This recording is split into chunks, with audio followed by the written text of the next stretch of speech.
আজ ১০ই জুন মঙ্গলবার সকাল থেকেই অস্বস্তিকর গরম অব্যাহত রয়েছে রাজ্য জুড়ে। বাতাসে জলীয় বাষ্পের পরিমাণ বেশি থাকায় জনজীবন দুর্বিষহ হয়ে উঠেছে। সকলের মনে একটাই প্রশ্ন, কবে মিলবে এই ভ্যাপসা গরম থেকে মুক্তি, কবে নামবে স্বস্তির বৃষ্টি। তবে আশার কথা শুনিয়েছে আবহাওয়া দপ্তর। আর কয়েক ঘন্টার মধ্যেই বাংলার আবহাওয়ায় বড়সড় পরিবর্তনের সম্ভাবনা রয়েছে। বঙ্গোপসাগরে একটি নিম্নচাপ ঘনীভূত হতে চলেছে, যার প্রভাবে আগামী ৪ থেকে ৫ দিন রাজ্যে একটানা বৃষ্টির সম্ভাবনা রয়েছে। আজকের আবহাওয়ার পূর্বাভাস মঙ্গলবার ১০ই জুন। আজ সকাল থেকে বাংলার আকাশ পরিষ্কার থাকলেও দুপুরের পর থেকে উপকূলবর্তী পশ্চিমবঙ্গ এবং বাংলাদেশের উপকূলবর্তী এলাকাগুলিতে মেঘের দেখা মিলতে পারে। এর মধ্যে রয়েছে ২ মেদিনীপুর, ২ চব্বিশ পরগনা, কলকাতা, হাওড়া, হুগলি। এছাড়া বাংলাদেশের খুলনা, বরিশাল, চট্টগ্রাম এবং দক্ষিণ ঢাকার কিছু এলাকায় আকাশ আংশিক মেঘলা থাকার সম্ভাবনা রয়েছে। বৃষ্টির সম্ভাবনা আজ খুবই কম। উড়িষ্যা সংলগ্ন পশ্চিম মেদিনীপুরের কিছু এলাকায় হালকা ছিটেফোঁটা বৃষ্টি হতে পারে। এছাড়া দক্ষিণ চব্বিশ পরগনার কুমিরমারি, গোসাবা, নামখানা, ফেজারগঞ্জ, হলদিবাড়ি, বারুইপুর, উলবেড়িয়া, কোলাঘাট, তমলুক সহ বাংলাদেশের শ্যামনগর, শ্রীকান্তপুর, মংলা, মদবাড়িয়া, ফিরোজপুর, বরিশাল, লালমোহন, মতিহাট, সেনবাগ, ফরিছড়ি, হাটহাজারী, চিটাগং, ফরিদগঞ্জ, মাদারীপুর এলাকায় বিক্ষিপ্ত হালকা বৃষ্টির সম্ভাবনা রয়েছে। তবে সামগ্রিকভাবে আজ উত্তরবঙ্গ থেকে দক্ষিণবঙ্গ কোথাওই বৃষ্টির খুব একটা সম্ভাবনা নেই। আগামীকালের আবহাওয়ার পূর্বাভাস বুধবার ১১ই জুন। আগামীকাল বুধবার থেকে আবহাওয়ায় আমূল পরিবর্তনের সম্ভাবনা রয়েছে। বঙ্গোপসাগরে নিম্নচাপ তৈরির হাত ধরে দক্ষিণবঙ্গের বাসিন্দারা বেশ কয়েকদিন একটানা বৃষ্টি পেতে চলেছেন।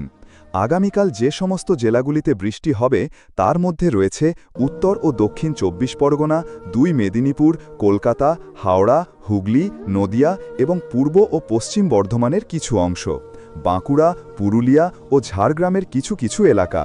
এই জেলাগুলিতে বিক্ষিপ্তভাবে হালকা থেকে মাঝারি বৃষ্টিপাতের সম্ভাবনা রয়েছে এবং ঘণ্টায় সর্বোচ্চ ৩০ থেকে ৩৫ কিলোমিটার বেগে দমকা ঝড়ো হাওয়া বয়ে যেতে পারে। বাংলাদেশের ঢাকা, খুলনা, বরিশাল, চট্টগ্রাম এবং সিলেট বিভাগের কিছু কিছু এলাকায় আগামীকাল বৃষ্টি হতে পারে। এছাড়া ভারতের ত্রিপুরা, মেঘালয় ও আসামে হালকা বৃষ্টিপাতের সম্ভাবনা রয়েছে। বৃষ্টির পরিমাণ বাড়বে। বৃহস্পতিবার থেকে বৃষ্টির মাত্রা এবং পরিধি উভয়ে বাড়বে। দক্ষিণবঙ্গের কম বেশি সব জেলাতেই বৃহস্পতিবার থেকে বৃষ্টি দেখা যেতে পারে। উড়িষ্যা সংলগ্ন ২ মেদিনীপুর জেলায় হালকা থেকে মাঝারি বৃষ্টি বজ্র বিদ্যুৎ সহ হতে পারে।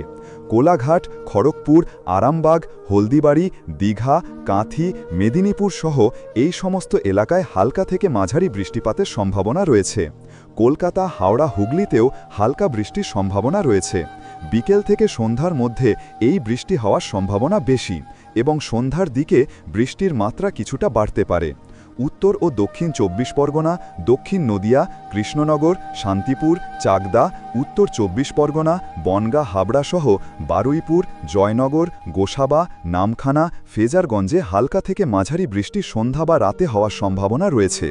এছাড়া মালদা জেলার কিছু এলাকা, মুর্শিদাবাদের আজিমগঞ্জ, বহরমপুর, বেলডাঙ্গা, ডোমকল, নদিয়ার করিমপুর, বীরভূমের নলহাটি, রামপুরহাট, সাঁইথিয়া, সিউড়ি, বোলপুর, পশ্চিম বর্ধমানের আসানসোল, চিত্তরঞ্জন, দুর্গাপুর এলাকায় হালকা বৃষ্টি হতে পারে।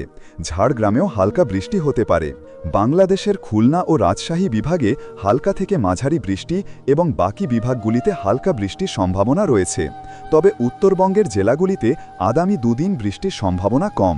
সপ্তাহান্তে বৃষ্টির পূর্বাভাস শুক্রবার ১৩ই জুন।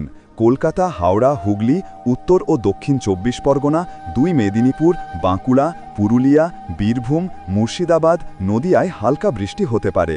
বাংলাদেশের খুলনা, বরিশাল, চট্টগ্রাম, ঢাকা, রাজশাহী, চট্টগ্রামে হালকা থেকে মাঝারি বৃষ্টি লক্ষ্য করা যেতে পারে।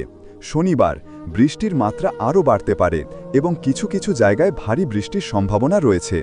কলকাতা সহ আশপাশের জেলাগুলিতে ভারী বৃষ্টিপাতের সম্ভাবনা রয়েছে। চন্দননগর, শান্তিপুর, বর্ধমান, আরামবাগ, উত্তর চব্বিশ পরগনার বিভিন্ন এলাকায় হালকা থেকে মাঝারি বৃষ্টির সাথে ২-১ পশলা ভারী বৃষ্টি হতে পারে। বাঁকুড়া, পুরুলিয়া, 2 বর্ধমান, ঝাড়গ্রাম এবং 2 মেদিনীপুর জেলাতেও হালকা থেকে মাঝারি বৃষ্টির সাথে 2-1 পশলা ভারী বৃষ্টি হতে পারে। বর্ষার আগমন এবং নিম্নচাপের পূর্বাভাস। আবহাওয়া বিজ্ঞানীরা মনে করছেন আগামী 15 থেকে 16 তারিখের মধ্যে বঙ্গোপসাগরে একটি নিম্নচাপ ঘনীভূত হওয়ার সম্ভাবনা রয়েছে। এই নিম্নচাপের হাত ধরেই দক্ষিণবঙ্গে মৌসুমি বায়ুর অগ্রগতি ঘটতে পারে।